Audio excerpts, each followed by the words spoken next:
हमने अपनी last class में मोल संकल्पना मोल अवधारणा वाला टॉपिक स्टार्ट किया था, जिसके अंदर हमने परमाणु द्रव्यमान, AMU, आणविक द्रव्यमान या अणुभार किसे कहते हैं, इसके बाद इसको कैसे कैलकुलेट करते, इतनी बातें की थी। शुद्ध इकाई द्रव्यमान किन के लिए प्रयोग किया जाता है और ग्राम अणुभार, ग्राम परमाणु द्रव्यमान क्या होता है, इसके बारे में बात हुई। लास्ट में प्रतिशत संघटन वाला टॉपिक हमने पढ़ा था। उसके बाद हमने स्टार्ट किया था मोल। फिर से इसको स्टार्ट करते हैं। आज मोल की बात कर रहे हैं तो किसी पदार्थ की एक मोल वह मात्रा, आप सभी जानते हो कि अगर पदार्थ के मोल की बात करें तो एक मोल का मतलब होता है किसी पदार्थ में कणों की संख्या, वो होगी 6.022 × 10⁻23 होती है, जिसको आप अवोगाद्रो संख्या के द्वारा रिप्रेजेंट करते हैं। पहली बात तो हम ये करेंगे, ये संख्या हमें आई कहाँ से, ये संख्या हमारे पास आई कहाँ से, तो उसी की बात करेंगे। पहले मोल की डेफिनेशन कि किसी पदार्थ की एक मोल वह मात्रा है जिसमें उतने ही कण होते हैं जितने कार्बन 12 समस्थानिक के ठीक 12 ग्राम में होते हैं। तो यह बात करें कि किसी पदार्थ की एक मोल, किसी पदार्थ की एक मोल वह मात्रा है जिसमें, किसी पदार्थ की एक मोल वह मात्रा है जिसमें उतने ही, अब चाहे तो आप यहाँ कण शब्द बोल दो, परमाणु बोल दो या अणु बोल दो, बराबर आएगा। कि किसी पदार्थ की एक मोल वह मात्रा है जिसमें उतने ही कण उपस्थित होते हैं जितने ठीक कार्बन 12 समस्थानिक के 12 ग्राम में उपस्थित होते हैं। मतलब कार्बन 12 समस्थानिक के आपने 12 ग्राम लिए, उस 12 ग्राम में जितने कण होंगे वो कण किसके बराबर होंगे, एक मोल के। उतने परमाणु होंगे वो किसके बराबर होंगे, एक मोल के। और वो मान कितना होता है वो आप सब जानते हो, 6.022 × 10⁻23। अब देखो कहाँ से आई, हमारे पास कितना दिया, आपको दिया 12 ग्राम। अब हमें पिछली क्लास में मैंने बात की थी कार्बन के एक परमाणु का द्रव्यमान, मैंने आपको लिखाया था। कमेंट्स में बताइए जल्दी से, थोड़ा आलसीपन त्यागो, हर चीज़ मैं बताऊंगा तो काम नहीं चलेगा, थोड़ा सा अपना भी यूज करना पड़ेगा। कार्बन के एक परमाणु का द्रव्यमान 1.99 × 10⁻23 ग्राम हमने लिखी थी। तो उसका आप इसमें भाग दे लो, और जैसे ही आप उस संख्या का इसमें भाग दोगे तो आपको ये एक मोल संख्या प्राप्त हो जाएगी। तो इसको हम किस प्रकार से लिखेंगे, देखो कि इसका मतलब क्या हुआ कि एक मोल अगर अपने को ज्ञात करना है, एक मोल की बात ज्ञात करनी है, तो हमने यहाँ पे क्या ले लिया है, 12 ग्राम कार्बन। और इस 12 ग्राम कार्बन में कार्बन 12 के एक परमाणु का द्रव्यमान का भाग दे दो। कार्बन 12 के एक परमाणु के द्रव्यमान का क्या दे दो, आप भाग दे दो। और एक मोल 12 ग्राम, इस 12 ग्राम में किसका भाग देना आपको, कार्बन के एक परमाणु का द्रव्यमान। हमने अपनी लास्ट क्लास में कितना लिखा था याद हो तो 1.99 × 10⁻23 ग्राम होता है। कितना होता है आप समझ लो, 10⁻23 ग्राम है। तुलना नहीं कर सकते, बहुत कम, ना के बराबर भी नहीं बोल सकते। लिखा है यहाँ पे 1.99 × 10⁻23। अब देखो इसको कैलकुलेट करना है तो बायोलॉजी वाले स्टूडेंट हो जाओ तैयार। देखो सीधी बात है कि 10⁻23 से तो ऊपर जाएगी तो प्लस की हो गई, और अगर इस संख्या में आप इसका भाग दोगे नहीं, मुझे भी पता है आलसी हो, लेकिन सीधा कैलकुलेट कर सकते, इतना आएगा। तो एक मोल बराबर 6.022 × 10⁻23 कण, ये आए। तो अब ये समझ में आ गया कि ये मान अपने को कहाँ से प्राप्त हुआ है। तो टॉपिक को केवल रटना नहीं है, समझना है कि कहीं पर अपना गलत नहीं हो जाए, क्योंकि रटोगे तो कुछ समय बाद भूल जाओगे, और एक बार समझ लिया है और इस दिमागी खोपड़ी में बात जो बात है वो फिट हो गई तो फिर वो एग्ज़ाम तक नहीं निकलेगी और एग्ज़ाम के बाद में क्या लेन देन अपने को। तो ये इतनी बात समझ आएगी। तो 1 मोल का ये बात होगी। अब देखो यहाँ पर एक बात आती है अवोगाद्रो संख्या। तो किसी भी पदार्थ के 1 मोल में ये कणों की संख्या फिक्स होती है। किसी भी पदार्थ ले लो, देखो यहाँ पर विशेष बात है कि हर चीज़ के लिए, जैसे सोडियम का आपने 1 मोल लिया है, सोडियम का 1 मोल तो उसमें भी इतने कण होंगे। अगर आपने हाइड्रोजन का 1 मोल लिया तो भी उसमें उतने कण होंगे। अगर आपने मैग्नीशियम का 1 मोल लिया तो उसमें भी इतने ही कण होंगे और कार्बन के भी 1 मोल में इतने ही कण होंगे। तो सीधी बात है कि 1 मोल में ये कणों की संख्या फिक्स है, उस संख्या को हम बोलते हैं अवोगाद्रो संख्या। तो कभी कभार सीधा क्वेश्चन यहाँ से पुटअप कर लिया जाता है कि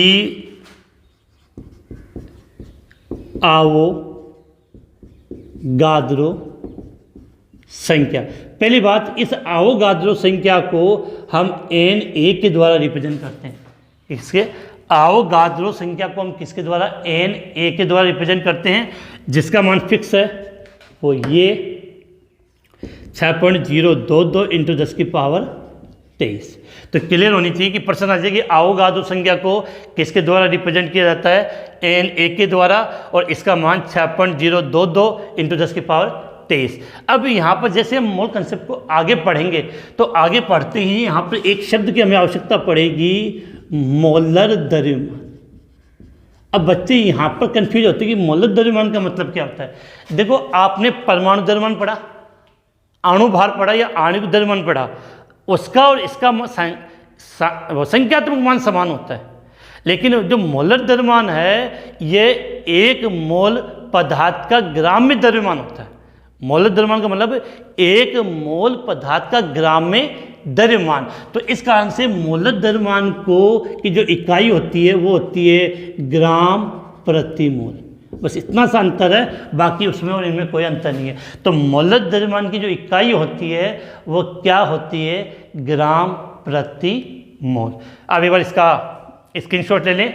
और विशेष बात कुछ भी नहीं है, बस ये एक संख्या है कि कितनी, 6.022 10 की पावर 23। इसी को हम क्या बोलते हैं, अवोगाद्रो संख्या कहते हैं, जिसको Na के द्वारा रिप्रेजेंट किया जाता है। मान बिल्कुल माइंड में क्लियर होना चाहिए, क्योंकि कभी कभार सीधा क्वेश्चन देगा कि अवोगाद्रो संख्या 1 मोल में पदार्थ के कितने कण होते हैं। इस संख्या को थोड़ा ऊपर नीचे करेगा, 10 की पावर 22 कर देगा, 10 की पावर 24 कर देगा, माइनस में लिख देगा, प्लस में 6.022 इंटू 10 की पावर 23। चलो इसका स्क्रीनशॉट ले लिया आपने। अब देखो आगे हम बात करते हैं मोलर द्रव्यमान पे आते हैं, और इसके बाद हम ये सीखेंगे कि मोल से पदार्थ के कण ग्राम में मात्रा आयतन में कैसे परिवर्तित किया जाता है और कैसे हमें चुटकियों में उसको याद करना है। देखो बात करें यहाँ पे कि यहाँ हम लिख रहे हैं, अब देखो बात करें, यहाँ हम लिख रहे हैं मोलर द्रव्यमान, मोलर मास। किसी पदार्थ के 1 मोल का ग्राम में व्यक्त द्रव्यमान मोलर द्रव्यमान कहलाता है। सिंपल सी लैंग्वेज है, मोलर में मोल आ रही है तो किसी पदार्थ का क्या लिख रहे हैं, मोलर द्रव्यमान का मतलब किसी पदार्थ के 1 मोल का, किसी पदार्थ के 1 मोल का, किसी पदार्थ के 1 मोल का ग्राम में व्यक्त, किसी पदार्थ के 1 मोल का ग्राम में व्यक्त द्रव्यमान मोलर द्रव्यमान कहलाता है। याद रखना है, अणुभार या परमाणु द्रव्यमान, मोलर द्रव्यमान का मान संख्यात्मक रूप से परमाणु द्रव्यमान या आणविक द्रव्यमान के बराबर होता है किसी भी यौगिक के लिए। किसी अणु या यौगिक के लिए, किसी अणु या यौगिक के लिए, किसी अणु या यौगिक के लिए, किसी अणु या यौगिक के लिए मोलर द्रव्यमान का मान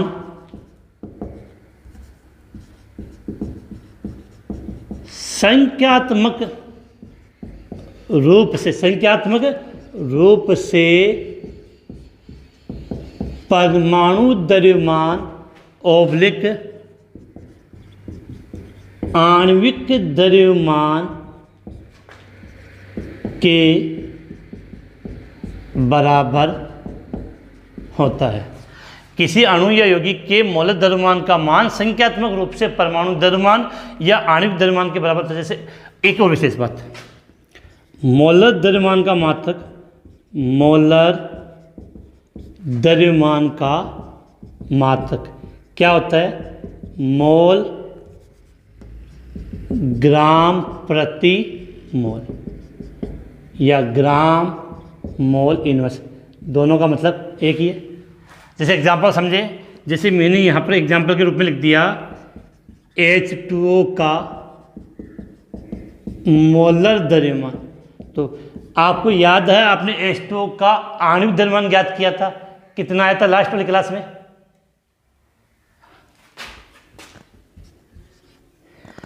याद नहीं आता आपको? है 18।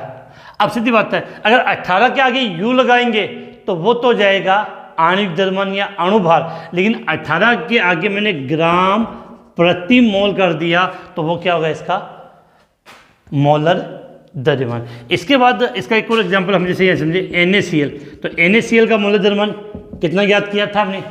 सूत्र इकाई द्रव्यमान में मैंने आपको याद करवाया था, सीधा याद कर लो तो 58.5 ग्राम पर मोल। उम्मीद है कि मोलर द्रव्यमान की ये चीज़ समझ में आ गई। सीधी बात है कि मोलर द्रव्यमान का मतलब होता है एक मोल पदार्थ का ग्राम में द्रव्यमान। जैसे मुझे कहा गया कि H2O का मेरे पास 1 मोल है, इसका मतलब H2O का 1 मोल को अगर आप ग्राम में लोगे तो कितना आएगा? 18 ग्राम में। अगर NaCl का आपने 1 मोल लिया है और 1 मोल को अगर ग्राम में ज्ञात करना है तो 58.5 ग्राम मात्रा आपको लेनी पड़ेगी। तो स्क्रीनशॉट ले लें। इसके बाद यहाँ से मेन टॉपिक अपना मोल कंसेप्ट का स्टार्ट होता है, जिसका आपको कल की क्लास से अब तक के इंतजार है कि मोल की जब हम बात कर रहे हैं कि मोल को हम आयतन में परिवर्तित करना है, मोल को कणों की संख्या में परिवर्तित करना है और मोल को ग्राम में व्यक्त करना है, तो कैसे करेंगे, और इसके फिर सवालों की हम बात करेंगे। अब देखो, सबसे पहले यहाँ से समझना कि मैंने यहाँ पर क्या लिखा है? मोल। और किसकी बात की है? 1 मोल की बात की है। मोल भी लिखा और मोल हमने कितना लिखा है यहाँ पे? 1 मोल लिखा है। क्लियर है? अब सबसे पहले बात है कि किसी भी पदार्थ का अगर आपने क्या लिया है? 1 मोल लिया है। किसी भी पदार्थ का आपने क्या लिया है? 1 मोल। तो प्रश्न आ जाएगी 1 मोल में उस पदार्थ के कणों की संख्या, तो आंसर क्या दोगे? 6.022 × 10⁻23। कण बोले तो कण आंसर हो जाएगा, परमाणु बोले तो परमाणु, और अणु बोले तो अणु। परमाणु और अणु में कैसे घुमा के क्वेश्चन पूछते हैं उसके मैं आगे बात करूंगा।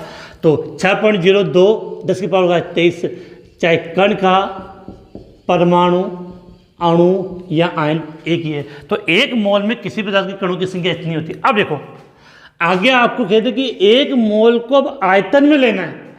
आयतन में लेंगे तो किस में आएगा? लीटर में आएगा।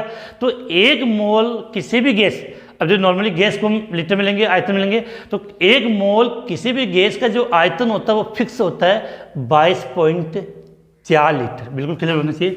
1 मोल का मतलब हो गया 22.4 लीटर।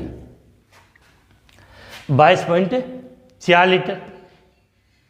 अब अगर मोल को मुझे मोल की सहायता से मुझे ग्राम में मात्रा लेनी है, किस में मात्रा लेनी है? ग्राम में। तो ग्राम में मात्रा निकालने का तरीका होता है कि हमें उसका मोलर द्रव्यमान ज्ञात करना है।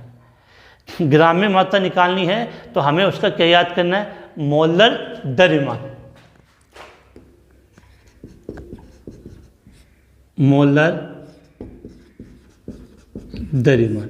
तो यहाँ पर अगर आपको फिर से समझा दूँ कि अगर 1 मोल में किसी भी पदार्थ के कणों की संख्या इतनी होती है, कितनी? 6.022 × 10⁻23 कण।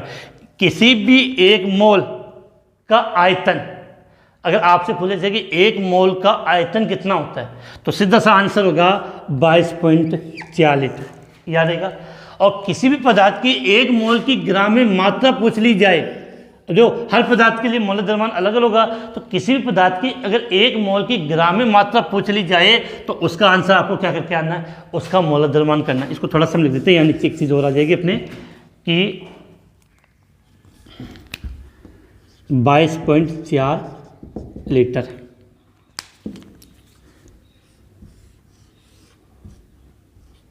ठीक है, अब क्या होता है कि आपको मोल देके कणों की संख्या पूछेगा, ये कण देके मोल पूछेगा, आयतन देकर लीटर पूछेगा, या लीटर देकर आयतन, सॉरी मोल देकर आयतन पूछ ले, या आयतन देकर मोल पूछ ले, या ग्राम में मात्रा दी हुई हो और मोल पूछ रहा हो, मोल देकर ग्राम में मात्रा पूछे, तो बच्चे इसमें कंफ्यूज हो जाते हैं। एक थोड़ा सा एक चार्ट बना रहा हूँ, बिल्कुल क्लियर कर लेना और उसको अपने माइंड में फिट कर लेना, बिल्कुल आंसर आपका गलत नहीं होगा।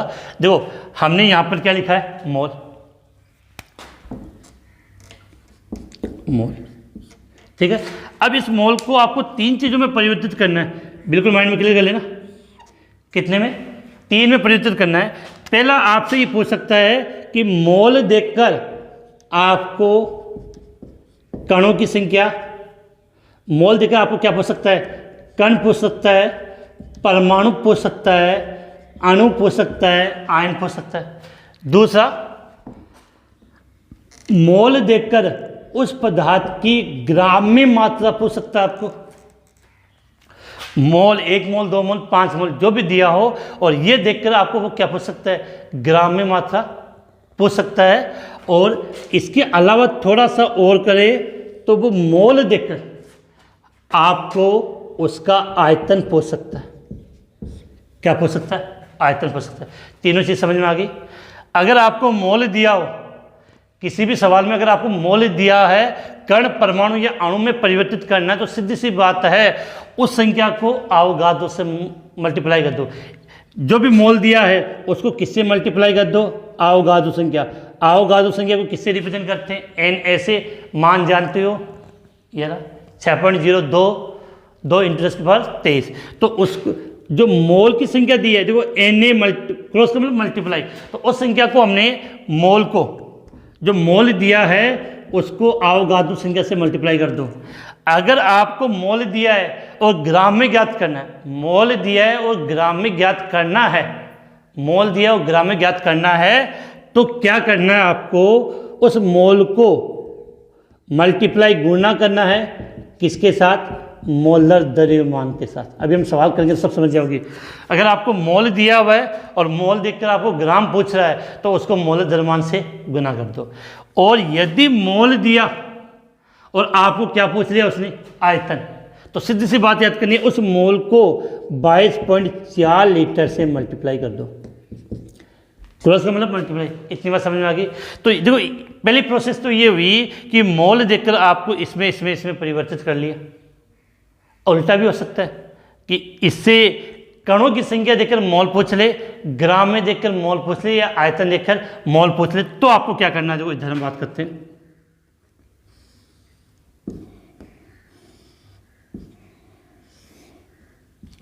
ठीक है। अगर आपको कण, परमाणु या अणु दिया है और उसको मोल में परिवर्तित करना है, तो उसमें भाग दे दो किसका, अवगाद्रो संख्या का। कि यदि आपको कण दिया है, परमाणु दिया है, अणु दिया है और उसको मोल में परिवर्तित करना है, तो किसका भाग दे दो, अवगाद्रो संख्या का आप उसमें भाग दे दो। इसके बाद यदि आपको ग्राम में मात्रा दी है, जो इसको इसमें बदलने, इससे इसमें जा रहा है, यदि आपको ग्राम में मात्रा दी है, किसमें, ग्राम में मात्रा दी है और मोल में परिवर्तित करना है, तो उसमें मोलर द्रव्यमान का भाग दे दो, मोलर द्रव्यमान का भाग दे दो। और यदि आपको वो किसमें दिया हुआ है, आयतन में दिया हुआ है और मोल में परिवर्तित करना है, तो उसमें 22.4 लीटर का भाग दे दो, 22.4 लीटर। तो बड़े पहली बात तो आपके माइंड में ये क्लियर होनी चाहिए, 1 मोल को में कण इतने होते हैं, 1 मोल का आयतन इतना होता है और 1 मोल का ग्राम में मोल द्रव्यमान के बराबर। जब परिवर्तित करना, अब एक बात सुनना, सवाल को थोड़ा सा उसको पुश करना, थोड़ा सा हाई लेवल पर लेना है और सोचो कि पेपर टफ बनाना कि सिर घूम जाए, तो वो क्या करेगा, आपको ग्राम में मात्रा देगा और ग्राम में देख के क्या, ग्राम में देख के आपको कण पूछ लेगा। तो क्या परेशानी है, ग्राम को किसमें परिवर्तित किया, मोल में, और मोल से कहाँ चले गए, कण के पास, कोई परेशानी नहीं है। तो बिल्कुल इस चार्ट को अगर आप समझ गए तो मुझे लगता नहीं है कि आपका यहाँ से कोई सवाल है वो मोल कंसेप्ट का गलत होगा, जो अपने कंपटीशन स्टैंडर्ड में अपने पूछा जाए तो कंपटीशन क्लास के अंदर जो सवाल आता है वहाँ से क्लियर हो जाएगा। इसके बाद आपको एक चीज़ और बताऊँगा, जैसे इसको आप पहले स्क्रीनशॉट लें, उसके बाद हम बात करते हैं। हो सकता है कि अपनी क्लास थोड़ी लंबी हो जाए, लेकिन कंसेप्ट है वो पूरा क्लियर होगा। और एक बार अगर आपने कंप्लीट उस वीडियो को देख लिया, जिन टॉपिक में आपके डाउट है उन वीडियो को आप कंप्लीट देख लोगे, तो देखने के बाद आपका कोई कन्फ्यूजन नहीं रहेगा, क्योंकि उसके बाद हम उस सवालों की प्रैक्टिस भी करेंगे। तो जल्दी से आप इसका स्क्रीनशॉट लें, उसके बाद हम अगले टॉपिक की तरफ आगे बढ़ते हैं। ठीक है, इतनी बात हो गई। तो ये ध्यान रखना कि इनको परिवर्तित करने का तरीका, जैसे आयतन से चले गए इधर से, तो कैसे भी परिवर्तित करना आप सवाल को कर सकते हो। इसके बाद देखो क्या होता है कि कुछ बच्चे इन सवालों को समझ नहीं पाते। तो एक चीज़ और बता रहा हूँ मैं, एक रिएक्शन लिख रहा हूँ, उस रिएक्शन से आप समझने की कोशिश करना कि आपको काफ़ी हद तक कुछ चीज़ें समझ में आ जाए। कि जैसे मेथेन के दहन,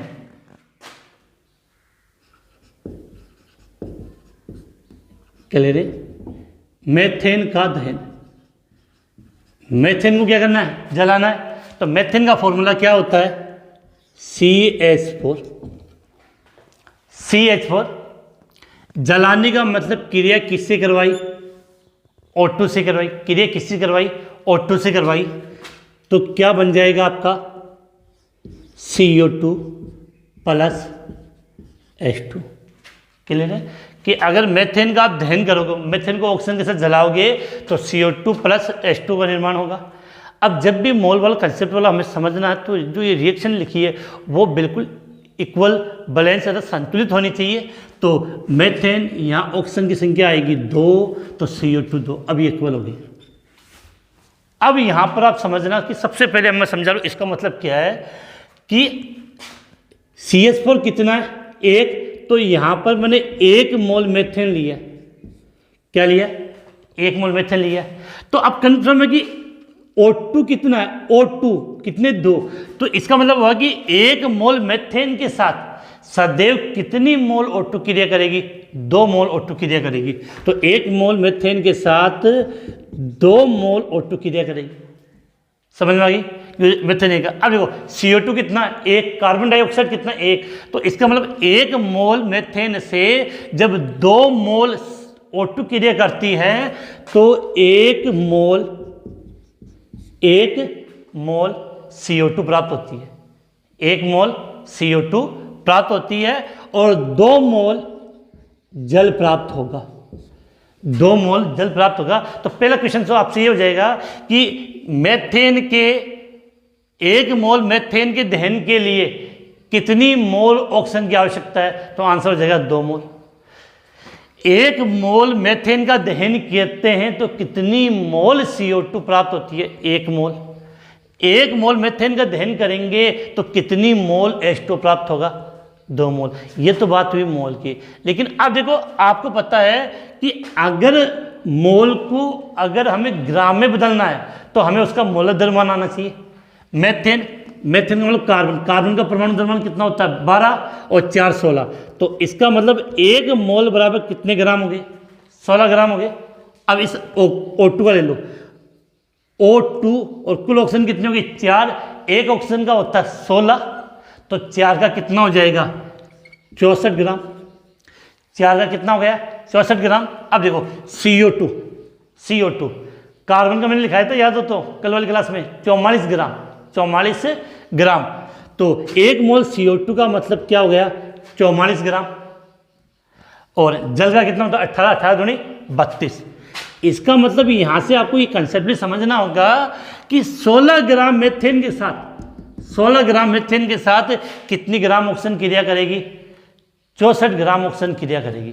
16 ग्राम ऑक्सीजन के साथ 64 ग्राम ऑक्सीजन क्रिया 16 ग्राम मीथेन के साथ 64 ग्राम ऑक्सीजन क्रिया करेगी, जैसे 44 ग्राम CO2 और 32 ग्राम, 32 कैसे होगा बेटा ये, हाँ में हाँ मिला रहे हो, ऑक्सीजन का कितना होता है 16 16 2 18, तो एक जल के अणु का 18, तो 18 दूनी 36, तो कितना हो जाएगा 36 ग्राम। अब सवाल कैसे आता है ये समझा दूँ मैं, 2-3 सवाल ले लेता हूँ। एक कण में भी परिवर्तित कर लें, आयतन में भी कर लें। 1 मोल है तो 1 मोल में कण कितने होते हैं 6.022 × 10⁻23। इसका मतलब मीथेन के इतने कण, यहाँ कितने मोल है 2 मोल, तो 2 मोल में कण कितने होंगे 2 का मतलब इसको डबल कर लो, डबल में ये संख्या डबल होगी, पावर वाले डबल मत कर लेना, जल्दीबाजी में कर लें कि 23 दूनी 46, तो कितना हो जाएगा 12.044 × 10⁻23। ये 1 मोल है तो 6.022 × 10⁻23, ये 2 मोल है तो 12.044 × 10⁻23। वैसे नॉर्मली आपको बता दूं मोल इस प्रकार की अगर रिएक्शन पर सवाल आता है तो कणों पर नहीं आएगा, इन्हीं पे आएगा, मोल पे और ग्राम पे पूछा था। और आयतन में भी कर लें कि 1 मोल आयतन का मतलब कितना हो गया 22.4 लीटर, 1 मोल का कितना हो गया 22.4 लीटर, 2 मोल का मतलब 44.8 लीटर, 1 मोल है तो 22.4 लीटर और 2 मोल है तो 44.8 लीटर। इसका मतलब क्या हुआ कि 22.4 लीटर मीथेन, 22.4 लीटर मीथेन और 44.8 लीटर ऑक्सीजन के साथ क्रिया करती है, तो 22.4 लीटर CO2 प्राप्त होगी और 44.8 लीटर जल प्राप्त होता है। ये चीज़ें थी। अब इसके मैं जो कुछ सवाल बता रहा हूँ, अगर आपको ये पूछे कि 1 मोल मीथेन के दहन से कितनी मोल CO2 प्राप्त होगी, तो सीधी बात बोल दो कि 1 मोल मीथेन के दहन से 1 मोल CO2 प्राप्त होगी। लेकिन प्रश्न क्या देगा अगला, 1 मोल मीथेन के दहन से कितनी ग्राम CO2 प्राप्त होगी, तो सीधी बात है 1 मोल मीथेन के दहन से, 1 मोल मीथेन के दहन से, ये लाइट आ गई किसका है, अब सही है, ठीक है। तो 1 मोल मीथेन के दहन से कितनी 44 ग्राम, कितनी 44 ग्राम CO2 प्राप्त होती है। अब ये सवाल आपको घुमा फिरा सकता है, तो इसका जो संबंध मैं बताना चाह रहा था, मुझे उम्मीद है कि बिल्कुल आपके फिट बैठ गया होगा। एक बार इसका आप स्क्रीनशॉट ले लें। इसके बाद अपनी जो NCERT बुक में और RBC बुक में जो एग्जाम्पल दिए हैं, फटाफट हम उनको हल करना स्टार्ट करते, जल्दी से इसका स्क्रीनशॉट लें आप। अब देखो स्क्रीनशॉट आपने ले लिया, मिटा देते हैं इसको। अब कुछ मैं सवाल लिख रहा हूँ, फटाफट इनको हल करते हैं। जब सबसे पहले सवाल की हम बात करें, क्वेश्चन नंबर 1 की 1 मोल CO2, क्या लिखा है 1 मोल CO2 मतलब कार्बन डाइऑक्साइड, 1 मोल CO2 की ग्राम में मात्रा बताइए। एक सवाल तो ये लिख दिया। दूसरा क्वेश्चन लेते हैं, थोड़ा सा घुमा लेते हैं इसको। 20 ग्राम ग्लूकोज, 20 ग्राम ग्लूकोज दिया गया, 20 ग्राम ग्लूकोज दिया, तो यहाँ पर आपको मोल में पूछेगा, तो 20 ग्राम ग्लूकोज में मोल की संख्या बताइए। 20 ग्राम ग्लूकोज में मोल की संख्या बताइए। तीसरा सवाल, ये काफ़ी बार बोर्ड एग्जाम में पूछा गया है। 52 ग्राम हीलियम में मोलों की संख्या बताइए। 52 ग्राम हीलियम में मोलों की संख्या बताइए। और इसी का एक और NCERT में एक सवाल दिया हुआ था कि 12.044 × 10⁻23 कण हीलियम में कितने मोल होते हैं। देखो क्वेश्चन नंबर 1 हल करते हैं।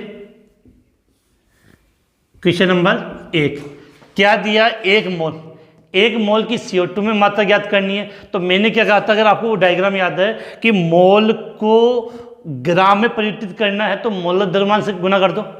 मोल को ग्राम में परिवर्तित करना है तो मोलर द्रव्यमान से, तो CO2 का CO2 का मोलर द्रव्यमान कितना होता है? अब तो याद हो चुका होगा इतनी बार लिखने के बाद। 44 ग्राम, 44 ग्राम पर मोल होता है। CO2 का मोलर द्रव्यमान 44 ग्राम पर मोल, तो कितना मोल दिया है? तो 1 × 44, 1 × 44, इसका मतलब 44 ग्राम। इसका मतलब एक मोल CO2 की ग्राम में मात्रा कितनी आ गई? 44 ग्राम। बिल्कुल क्लियर है। दूसरा देखो, 20 ग्राम ग्लूकोज की मोल 20 ग्राम ग्लूकोज में मोल या मोलों की संख्या बताइए। ठीक है, एक चीज़ और बता दो, ये आपको याद कर लेना कि जब भी आपको मोल पूछे तो एक सीधा तरीका होता है मोल के लिए याद करने का कि ग्राम बटा मोलर द्रव्यमान, ग्राम बटा मोलर द्रव्यमान। अगर उस पदार्थ की मात्रा ग्राम में दी हुई है और आपको मोल पूछे तो उस ग्राम में किसका भाग दे दो? मोलर द्रव्यमान का। तो सीधा ले रहे हैं यहाँ पे ग्लूकोज के मोल ज्ञात करना है। अभी वो ग्लूकोज का ग्राम में मात्रा कितनी दी है आपको? 20 ग्राम। ग्लूकोज की ग्राम में मात्रा कितनी दी है आपको? 20 ग्राम। तो 20 ग्राम ऊपर लिख दिया। और ग्लूकोज का मोलर द्रव्यमान हमने लास्ट वाली क्लास में ज्ञात किया था, कमेंट्स में कैलकुलेट कर लो, अगर याद नहीं है तो कोई परेशानी नहीं है। कितना होता है? 180। तो ग्लूकोज के मोल तो 20/180, इसका मतलब काटोगे तो 1/9। अब 1/9 में अगर आप भाग दोगे, 1/9 में भाग दोगे तो आंसर आपको पता क्या लिखना है? कैलकुलेट बेटा आपको ही करना है, यहाँ मेरे बताने से कोई बात नहीं चलेगी। लगभग मेरा 0.11 मोल आंसर आ जाएगा। तीसरा देखो, 52 ग्राम हीलियम में मोलों की संख्या बताइए। क्या बचा? 52 ग्राम हीलियम में मोलों की संख्या। तो सीधी बात है, हीलियम के मोल क्या करें? हीलियम के मोल। ये दोनों सवाल आपके एनसीईआरटी बुक के दिए हुए हैं। तो हीलियम की मात्रा कितनी दी है? 52 ग्राम। अब हीलियम का मोल, हीलियम का हमें क्या चाहिए? मोलर द्रव्यमान। तो हीलियम का परमाणु द्रव्यमान कितना लिखाया था? 4। तो हीलियम का मोलर द्रव्यमान कितना होगा? 4। कहा था कि मोलर द्रव्यमान होता है वो परमाणु द्रव्यमान या अणु भार के बराबर होता है, बस मात्रा का फर्क है, संख्या तो मान समान होता है। तो हीलियम का मोलर द्रव्यमान कितना होता है? 4। तो 52 में 4 का भाग दोगे तो कितना गया? 13 मोल। कितना गया? 13 मोल। अब देखो लास्ट वाला सवाल है 12 पॉइंट। अभी सवाल बेटा और भी है, थोड़े कंफ्यूजन क्रिएट वाले सवाल भी हम पढ़ेंगे कि 12.044 × 10⁻23 कण में हीलियम के कितने मोल होंगे। अभी वो सीधी सी बात है, ऐसा सवाल तो कोई गलती नहीं होनी चाहिए, क्योंकि देखो हमें पता है कि 1 मोल में कण होता है 6.02। तो 12 में सीधी बात है 2 मोल हो जाएगा। इसका आंसर कैलकुलेट करने की जरूरत ही नहीं है। इसका आंसर सीधा आप कर दोगे, कितना मोल होगी? 2 मोल। क्लियर है कि 1 मोल में कण कितने होते हैं? 6.02 × 10⁻23, तो 2 मोल में। तो इसका आंसर कितना हो जाएगा? 2 मोल। इसका आप एक बार स्क्रीनशॉट ले लें। इसके बाद हम थोड़े से न्यूमेरिकल की तरफ आगे बढ़ते, जहाँ पर थोड़ा सा अगर सवाल को घुमा के पूछ लिया जाए तब हमें आंसर कैसे करना है। स्क्रीनशॉट हो गया आपका? अभी आगे बात करें।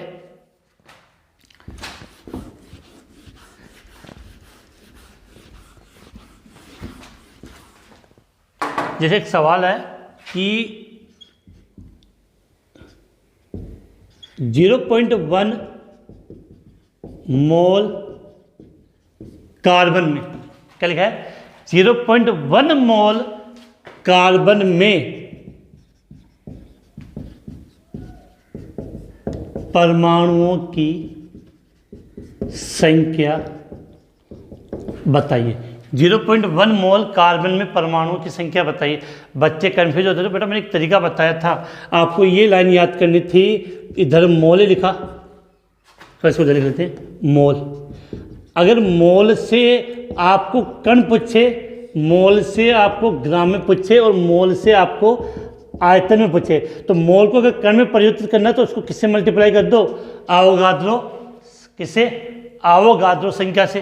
तो सीधी सी बात है कि 0.1 मोल है और आवोगाद्रो संख्या कितनी है? 6.022 × 10⁻23।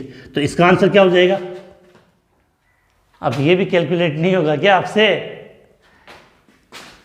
6.022 × 10⁻22 परमाणु। कमेंट्स में बताना सही लिखा है गलत लिखा है, ऐसे मजाक में हैं? सही लिखा है गलत लिखा है? उम्मीद है कि कोई परेशानी नहीं, बस ये तरीका याद हो जाएगा जो मैंने बताया था, वो चार्ट बनाया था, अगर वो माइंड में फिट है तो कोई परेशानी नहीं है। हाँ, अब एक सवाल और ले लेता हूँ जहाँ पर 2-3 चीज़ें हम एक साथ पढ़ लेंगे। देखो मिटा लो इसको, स्क्रीनशॉट ले लें। थोड़ा सा बड़ा है कि ये आरबीसी बुक का दिया हुआ सवाल है कि जल के 2.5 मोल में ऑक्सीजन व हाइड्रोजन के परमाणु, क्वेश्चन क्या है देखो, जल के 2.5 मोल में, क्या लिखा है, जल के 2.5 मोल में हाइड्रोजन तथा ऑक्सीजन के, जल के 2 मोल में हाइड्रोजन तथा ऑक्सीजन के परमाणुओं की संख्या तथा जल के अणुओं की संख्या बताइए। आपको यहाँ पर सवाल में 3 चीज़ें पूछ ली।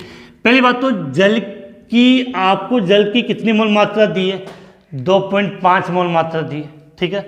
उसमें आपको हाइड्रोजन और ऑक्सीजन के परमाणु कितने वो पूछा गया है, और फिर पूछा गया है जल के अणुओं की संख्या बताइए, जल के अणुओं की संख्या बताइए। तो बस कंफ्यूज वाली बात ही नहीं थी। आपको पता है कि जब मोल को कण परमाणु अणु में परिवर्तित करना हो तो उसको किससे गुना कर दो, आवोगाद्रो संख्या से। तो पहले हम बात करते हैं जल के अणु, जल के अणु, तो मोल कितने दिए हैं 2.5, और इसको आवोगाद्रो संख्या से मल्टीप्लाई कर दो 6.022 इंटू 10 की पावर 23। अब इसको कैलकुलेट कर लो तो आपका आंसर है वो इजीली आ जाएगा।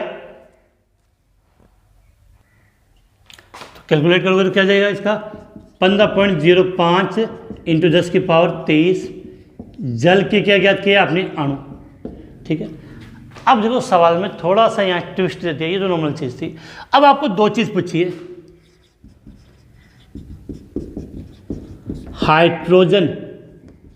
हाइड्रोजन के परमाणु और ऑक्सीजन के परमाणु,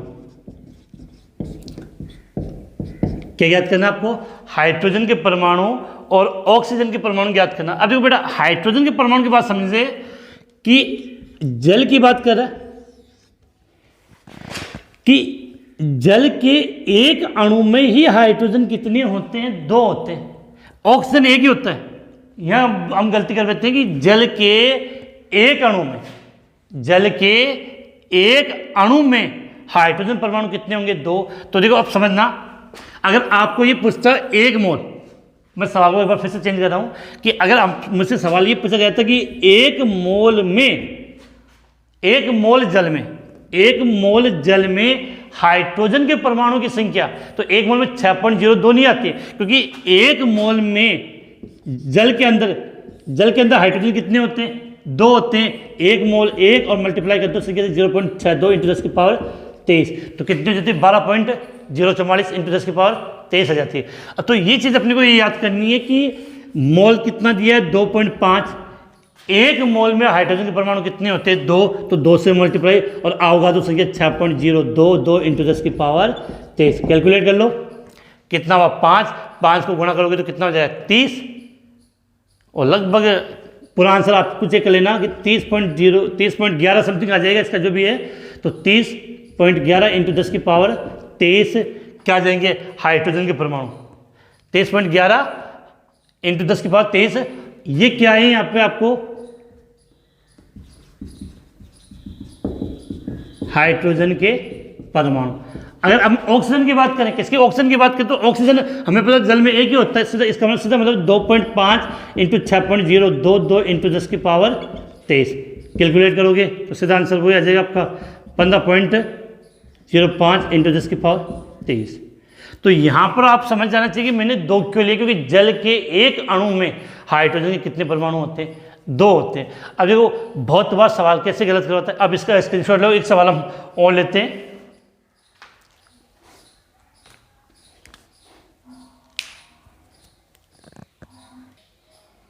स्क्रीनशॉट हो गया आपका। अब देखो बात करें, एक सवाल में पूछता हूँ कि वहाँ बच्चे गलती कर देते हैं। जैसे सपोज करना आपको क्वेश्चन ये दे दिया, 1 मोल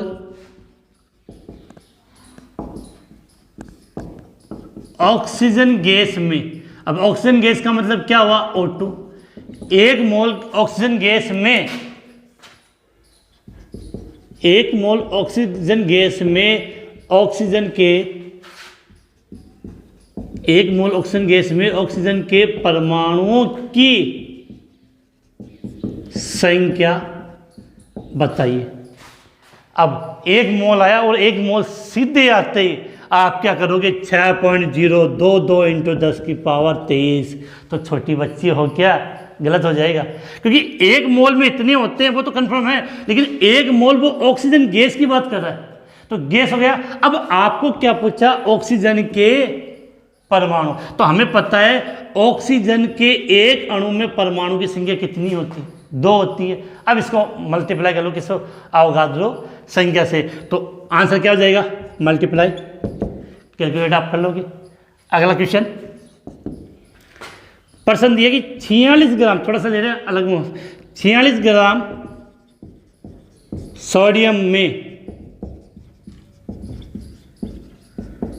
परमाणुओं की संख्या बताइए। लो जी बेटा, मोल की तो बात ही नहीं किसी ने, यहाँ पे सवाल ही सर दिया कि 46 ग्राम सोडियम में परमाणु की संख्या बताइए। अब आधे बच्चों का दिमाग ही काम नहीं करेगा, हमें काम कैसे करना है। तो मैंने एक चीज़ बताई, अगर आपको याद हो, अगर आपको ग्राम में मात्रा दी हुई है तो पहले आपको उसको किस में परिवर्तित करना पड़ेगा, मोल में, और मोल से किस में परिवर्तित करना है, परमाणु में। बनाया था वो तीर वाला, किसी के लगाने के लिए नहीं, समझने के लिए बनाया था वो हमने। तो ग्राम को किस में परिवर्तित करना है, अपने को मोल में करना है। तो सीधी बात, तो मैंने कहा ग्राम को जब मोल में परिवर्तित करना है तो उसमें किसका भाग दे दो, मोलर द्रव्यमान का। मोल आ गया। अब मोल को परमाणु में कन्वर्ट करना है तो उसको किससे मल्टीप्लाई कर दो, अवोगाद्रो संख्या से, अवोगाद्रो संख्या से उसको मल्टीप्लाई कर दो। तो सोडियम की मात्रा कितनी दी है, 46 ग्राम, और सोडियम का मोलर द्रव्यमान कितना था, याद होगा 23। तो 23 का भाग दिया तो कितने आ गए, 2 मोल। अब 2 मोल को परमाणु में परिवर्तित करना है, 2 मोल को परमाणु में परिवर्तित करना है तो इसको अवोगाद्रो संख्या से गुना कर दो, 6.022 इंटू 10 की पावर 23। कितना आएगा वो आप जानते हो। उम्मीद है कि क्लास समझ में आई होगी। क्लास कैसी लगी कमेंट्स में ज़रूर बताइए। अगर थोड़ी बहुत भी क्लास अच्छी लगी है तो लाइक शेयर की बात मैं नहीं करता, अपने जो साथी हैं उन सब तक ज़रूर शेयर कर दें, जिससे वो भी इसका कुछ लाभ उठा सके। मिलेंगे फिर नए टॉपिक के साथ। और कौन सा टॉपिक, अगर आपको जनरल साइंस की इस क्लास के अंदर कौन सा टॉपिक आपको सबसे हार्ड लगता है वो आप कमेंट्स में बता दीजिए, पहले हम उसी क्लास स्टार्ट कर लेंगे। आज की क्लास यहीं समाप्त करते हैं। जय हिंद, जय भारत।